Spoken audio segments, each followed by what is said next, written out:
It is Tuesday, January 12th. Parler taking on big tech. The company now suing Amazon for silencing its users. And developing overnight, security concerns surrounding Democrats' impeachment vote. The resolution taking shape even without members of their own party. I think this is so ill-advised for Joe Biden to be coming in, trying to heal the country, trying to be the president of all the people when we're going to be so divided and fighting again. We are live in Washington, where impeachment could hit the floor tomorrow. The Crimson Tide of the conference. The Crimson Tide steamrolling Ohio State to take home the national championship. Fox and Friends First continues right now. Sometimes I get a good feeling, yeah.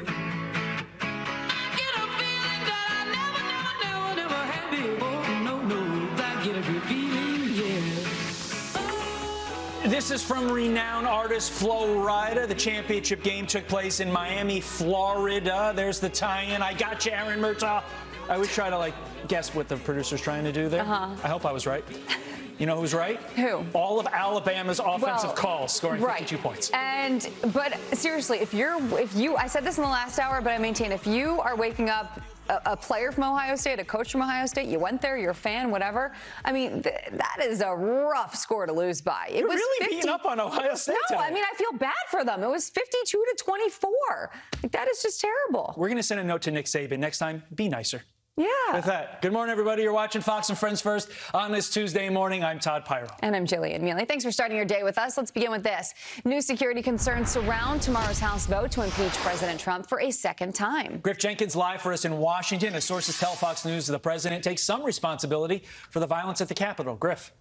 That's right, Todd, Jillian, good morning to you. The president taking some of the blame for the Capitol riot. That's according to Minority Leader Kevin McCarthy, who says the president made the acknowledgement in a conversation with him.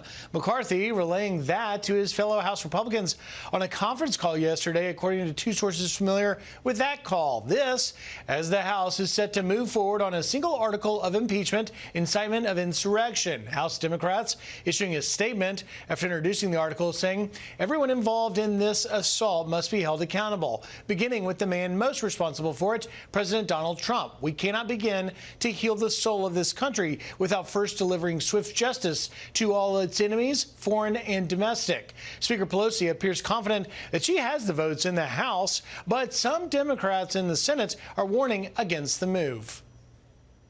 There'll be 48 Democrats until we seat Warnock and Senator Ossoff. So until that happens, you need 67 votes. I think my arithmetic, that means we have 19 Republicans. I don't see that, and I think the House should know that also. We've been trying to send that message over. House Republicans, who have little power to stop the impeachment push, are calling on President-elect Biden to get involved. This president-elect could gain a lot of goodwill among Republicans and Democrats, frankly, but among Americans generally, if he told everybody, slow down, this president is not an imminent threat to this country at this point. Let's get through the inauguration and let's look back and make some decisions. This, as Fox News learns, there are security concerns from lawmakers on both sides of the aisle ahead of an impeachment vote because measures like fencing and National Guard deployment are not fully in place yet.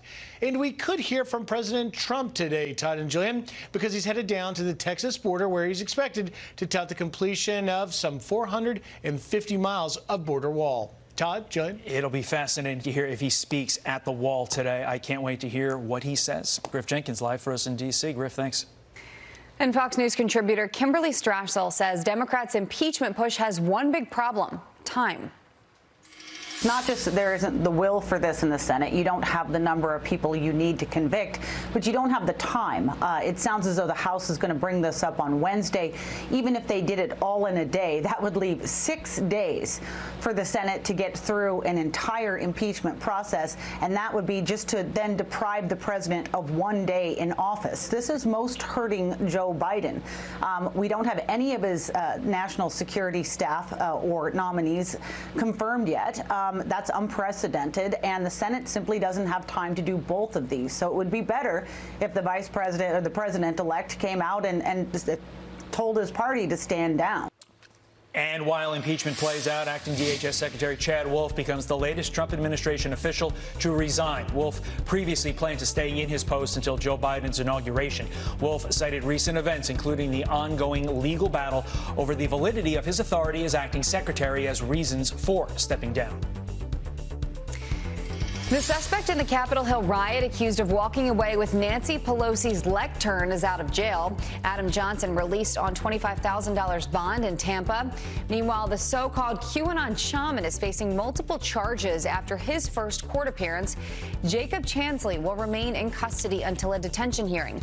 The Air Force veteran seen holding zip ties is also being held. Larry Brock told The New Yorker he found the ties and planned to give them to police. Taking on big tech, Parler is suing Amazon for suspending its service. New concerns now being raised about Silicon Valley's power to censor Americans. Jackie Banyas joins us live as Parler CEO weighs in. Jackie. Hey, good morning, Todd and Jillian. Parler CEO John Mates is vowing to take on the tech giants, even as he says he fears for his life this morning. A lot of people who are participating in the 5 minutes of hate and kind of egging it on, people threatening my life. I can't go home tonight. Amazon, Google, and Apple all removed Parler from their app stores Friday due to a, quote, failure to moderate egregious content posted by users. They all did it on the same day, those three, without any prior warning. And then after they set that example, you know, we get an email after email. Now the company is filing suit against Amazon Web Services for getting kicked off its cloud servers. The complaint claims Amazon's move was, quote, apparently motivated by political animus and designed to reduce competition in the microblogging services market to the benefit of Twitter. Now, this comes just days after President Trump was banned from Twitter and other social media platforms indefinitely. Tesla CEO Elon Musk tweeting a lot of people are going to be super unhappy with West Coast high tech as the de facto arbiter of free speech. And German Chancellor Angela Merkel saying, quote, the right to freedom of opinion is of fundamental importance. But that isn't stopping big tech. Overnight, Twitter announced it purged more than 70,000 accounts associated with QAnon content. And Facebook says it will scrub the phrase "stop the steal" from its platform. Even Secretary of State Mike Pompeo facing conflict after reporters at the government-funded international broadcaster Voice of America tried to stop the broadcast of his speech. This kind of censorial instinct is dangerous. It's not who we are as Americans. It's time that we simply put wokeism to sleep. Another alternative social network appears to be growing in the wake of Parler's shutdown, though. The CEO of Gab says his platform has gained 600,000 new users. Jillian, Todd. We were talking about that. I had not heard of Gab until about 24 hours ago, and then boom, there you go. Jackie, thanks. Thanks, Jackie. Two congresswomen test positive for COVID-19 after taking shelter with other lawmakers during the Capitol Hill riot. Democrats Pramila Jayapal and Bonnie Watson-Coleman are blaming colleagues who weren't wearing masks.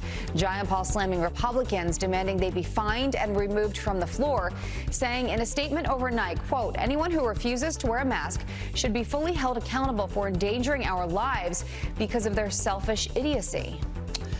California's Disneyland Resort will serve as Orange County's first massive COVID-19 vaccination site. Set up at the theme park, already underway. You can see it right there.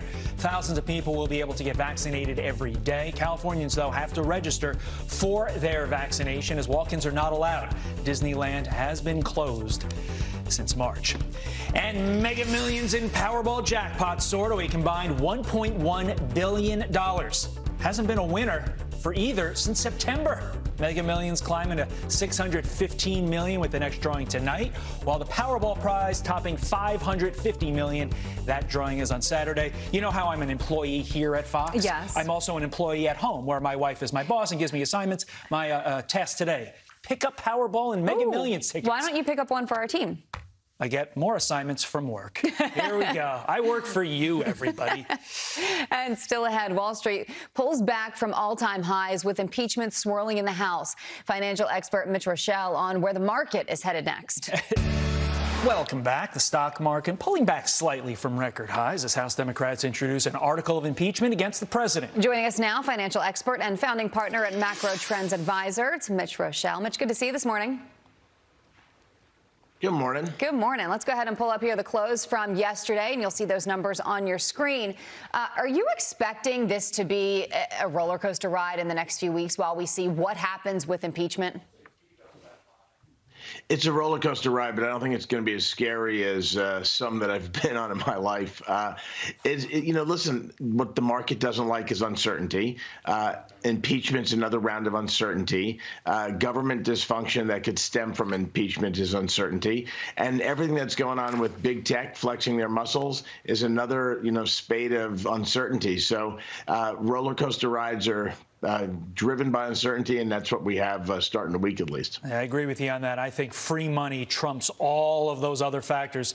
If interest rates are this low and there's going to be stimulus, markets love that way more than the other stuff concerns them. With that, Twitter shares sinking after President Trump's account was deleted. Let's take a look at this. Twitter dropping 6.41%. That's a big nugget right there. Facebook and Google also falling, although percentage-wise, not as much. Let's focus on Twitter. Is this just a blip, or did Twitter cause irreparable harm to itself? I don't know about irreparable, but let's remember the business model of Twitter. President had over 80 million followers, and some of them liked him, some of them loved him, some of them may have hated him and followed him for that reason. But they're following and they're clicking, and that clicking leads to revenue because that tells Twitter something about those folks, and they can target ads towards them. So when you take away somebody who's got 80 million followers and you take away all those clicks, you hurt the revenue model, and that is exactly why the stock sold off. So how far does big tech take this until they do irreparable damage and irreparable harm, as Todd had mentioned? I think, Jillian, the market certainly sends a signal. You didn't see, a huge sell-off in Apple, Amazon, Google. You did see a much larger sell-off in Twitter. But I think the market's saying, you know what? If you start poking the bear, you could find yourself with regulation. And there's two things that are on the table. One is, are these big companies monopolies? And the other thing is this Section 230 that has been debated a bunch over the past year or so.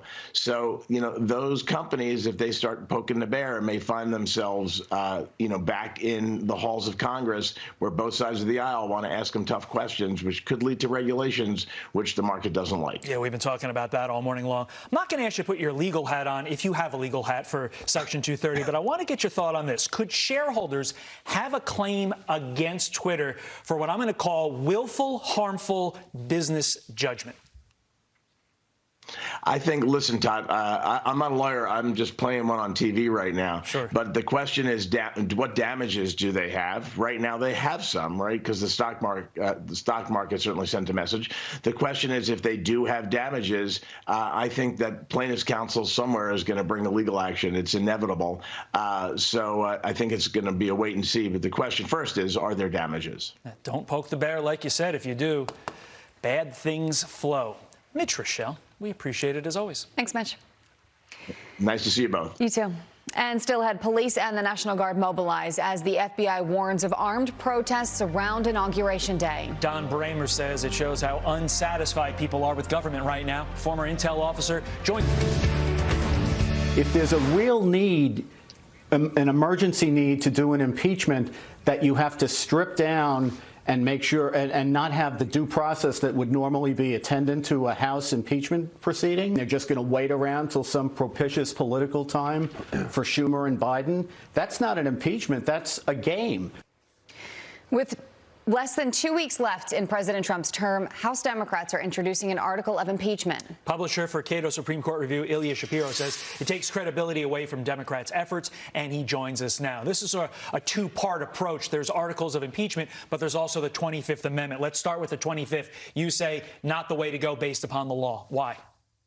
Right. The Constitution says that the 25th Amendment is for when the president is unable to discharge the duties and powers of his office. I don't think that's the case. I don't think Trump is either physically or mentally unable to exercise his powers. Few people are arguing that. And so This is clearly a case for impeachment to make the argument that he has violated the public trust, whether you call it inciting an insurrection or however you talk about his speech and the relationship to the mob that sacked the Capitol. It's not a matter of being unable to discharge the office. So what would it take to charge the president with incitement of insurrection?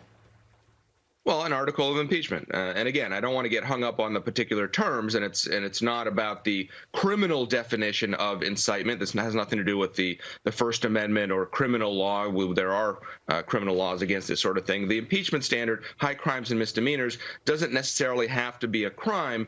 It just has to be a serious breach of the public trust.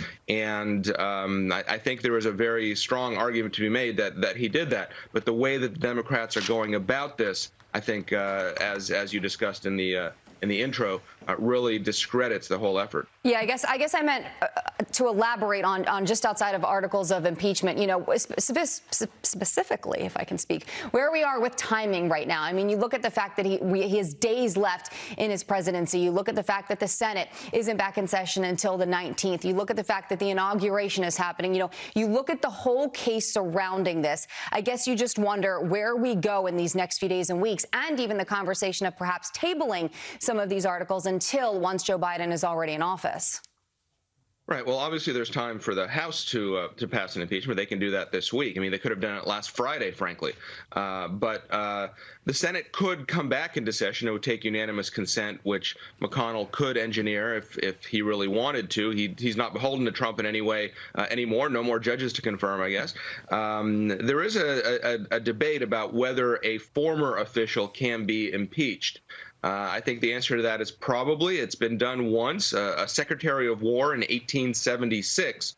Congress didn't know that he had resigned when they went about impeaching and then did not convict, did not reach the 2/3 in the Senate that would be required. So it's possible that the Senate could come back whenever it comes back. They could take this up in order, obviously not at that point to remove him from office, but to disqualify him from future office. And based upon an earlier guest answer, it does appear that that question, can President Trump be impeached after Joe Biden's in office, is all going to come down to the word the president. Who is the president in the impeachment proceedings? At that point, it is Biden, but we will see. Quickly, 30 seconds on this. How does this all resolve itself? Well, if I had a crystal ball, I'd put a lot of money in the stock market. Unclear at this point. I mean, the magic number is 17. You would need 17 Republicans to go along with all the Democrats in the Senate to vote to convict and disqualify in the future. 9 days. We'll see. 2020's rolling into 2021. Well, your guess is as good as mine. Most certainly is. That is for sure. Ilya, thank you very much for joining us. Appreciate it. A pleasure. Janice, how does the weather resolve itself? I'm going to ask you the same question. I love you guys. I just want to put that out there. You're the best. You know what? So we have this storm system that's going to move off the coast, and then temperatures are going to be kind of warm for many of us, or at least around average. And then getting into next week, things look interesting. So there's that tease for you, because we could be getting colder temperatures and maybe a couple rounds of snow. So stay tuned. Right now, we are dealing with temps certainly cold across portions of the upper Midwest and the Great Lakes, but really not what you usually could typically see this time of year, which is like Arctic air, which could be coming next week. All right, so there's the satellite radar imagery. We have that storm system that brought the snow right to Texas. We saw all those amazing pictures out of Texas, as well as Louisiana and Mississippi. This one is moving offshore. Then we're going to deal with this system across the Northwest. That's going to bring heavy rain over the coastal areas, and then the heavy snow for the mountains. That's kind of been the routine for this area for the last several weeks. So unfortunately, another round of heavy rain and mountain snow. And then again, things are pretty darn quiet. I mean, a pretty good looking forecast for much of the country. But looking at some of the forecast models, again, as we get into next week, things, could get kind of wintry. What does that mean, Janice? You can't tease us like that. It looks like more cold air and more chances for snow for many. All right. She's holding her cards. JD holding those cards. Thanks, Janice.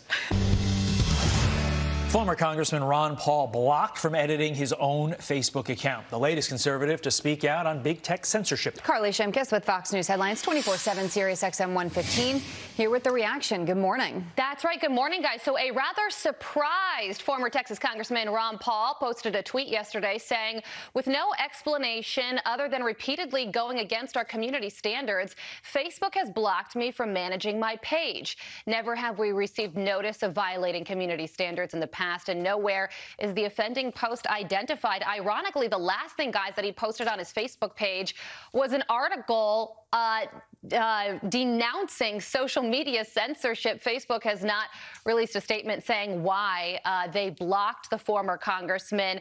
But his son, Kentucky Senator Rand Paul, also posted a tweet saying Facebook now considers advocating for liberty to be sedition. Where will it end? A whole bunch of other comments coming in as well. Luke on Twitter says, does civil liberty include a business's right to refuse service to a customer? Kurt chiming in saying, you can never convince me this isn't partisan. So Facebook says that the former congressman repeatedly went against its community standards. He says that he had no idea he was doing that, nor does he understand which post exactly is preventing him from managing his Facebook page. And before you think this is all like pro-Trump people, Ron Paul's a big Trump critic. Exactly. He more is in that like libertarian part of the world. Somebody who's not in the libertarian part of the world, Hillary Clinton. She, of course, backs the Trump impeachment effort, but warns it will not remove white supremacy. Thanks, Hills, for weighing in. Yeah, that's right. At the risk of stating the obvious, Hillary Clinton is backing impeachment. She wrote a Washington Post op-ed saying, Trump should be impeached. Removing Trump from office is essential, and I believe he should be impeached. She also spoke about big tech. She agrees with Twitter and Facebook banning President Trump from their platforms, but also says that these big tech companies need to do more to stop the spread of violent speech. She wants Biden to hold social media companies accountable. And American Airlines is doing some explaining. Yeah, that's right. American Airlines is actually defending a pilot who had this to say to some pro-Trump passengers who were chanting USA on board his flight. Take a listen. I'll put this plane down in the middle of Kansas and dump people off. I don't care. I'm done with that. We will do that if that's what it takes. Wow. So, please. Yeah, so he said, we'll put this plane down in the middle of Kansas and dump people off. I don't care. We will do that if that's what it takes. So please behave. So footage shows that some of those passengers were wearing MAGA hats, and video shows that they were chanting USA on board the plane. American Airlines released a statement saying prior to departure, the pilot on board Flight 1242 made an announcement emphasizing the importance of following crew member instructions and complying with mandatory face covering policies. So they say it wasn't a political statement by the pilot, that some of these passengers weren't wearing face masks, and he was emphasizing the rules on that front, guys. Interesting. Okay. I'm sure we'll hear more about this. Yep. Carly, and again, it's important to note, Kansas, a great state if you have to be put down there safely. I agree with you, Todd. I want to make that point. Steve Ducey's from there. Thanks, Carl. Still ahead. New York City councilman sounding off on Governor Cuomo's sudden epiphany on ending lockdowns. Joe Borelli. In 15 minutes when Fox and Friends take root, we've got an action-packed show. For example, we got the Surgeon General, Dr. Jerome Adams. He'll talk about the vaccine distribution, what the problem is, how they plan on fixing it. He'll also get his second dose live on the air. Should we all do that, or should we all just get our first dose? We'll talk about that. I think Biden's going to change the whole thing around. Also on deck, Charles Payne and what we saw in the market yesterday. What's happened with the tech stocks? There's tech stocks that have banned so many conservative Republicans. They have suffered. We'll find out why. Lawrence Jones will be here, and Dave Rubin on this new crackdown from corporate as well as big tech on some conservative Republicans. And speaking of conservative Republicans, we have one coming your way. Kristi Noem is teaming up with the Duffy family. They have an exclusive announcement you'll only hear on Fox and Friends. That'll be at 8:30 Eastern Time. Plus, Darryl Strawberry is opening up about how God transformed his life. He shares how he went from Major League Baseball All-Star to dedicating his life to ministry. Also inside the story of the 1986 Mets. Okay, I made that last part up. Now back to Jillian. Thank you, Brian Kilmeade. An end to lockdowns in the Empire State. Governor Cuomo changing his tune pretty drastically on New York's reopening plan after months of restrictions that have already crippled the state's economy. We simply cannot stay closed until the vaccine hits critical mass. The cost is too high.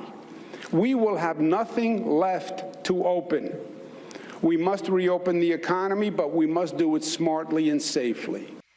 New York City Councilman Joe Borelli joins me live with his thoughts on the governor's state of the state. Joe, I mean, look, I'm sure a lot of small business owners are very happy to hear this because they have been struggling for close to a year now. But in the beginning, if you remember, we had so many people, including the governor, saying we need to follow the science. And then the science wasn't really adding up to keep a lot of these businesses closed. And you had the owners saying, how about we follow the science? And now it seems like he is. It's just, you know, a good message. But where did it come from?